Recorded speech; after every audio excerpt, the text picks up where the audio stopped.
Здравейте хора, добре дошли в днешния епизод, където ще ви покажа как се прави къща, но имам един мой приятел, гост. Нека се обади. Здравейте, аз съм Адриан. Това е братовчет ми. Така, нека да започваме.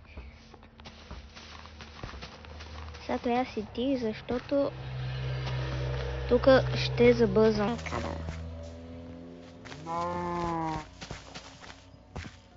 Да, то принципно ще отнеме много време.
Между другото не трябва да псувам.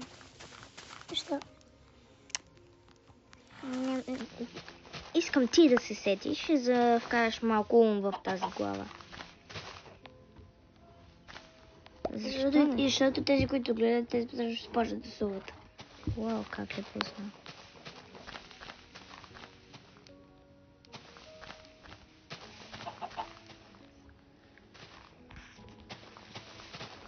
О, най-сетне хора! Сега имаме това огромно място.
Така.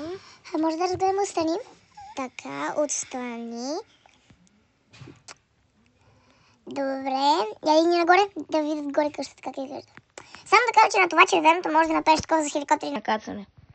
Не, добре. Обаче за външния Вече е дизайн спрял. 10/10.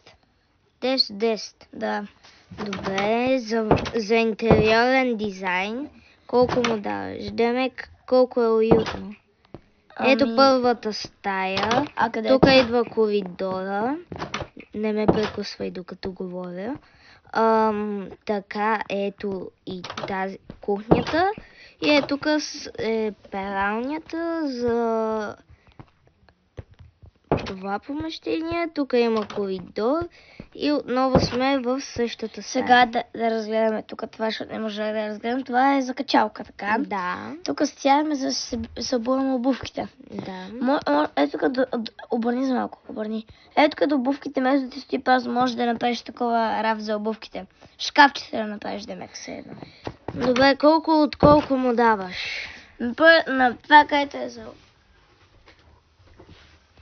Колко му даваш? Това, където е за обувките и това, за качалката, давам 10/10. И за къщата Значи 10/10. 20 точки общо. Надявам се да ви е Сега. харесало видеото. Не забравяйте да се абонирате, да лайквате. А от нас, чао! И ти кажи чао. Чао! И до следващия път. Ще направим втора част пак заедно. И нови срещи.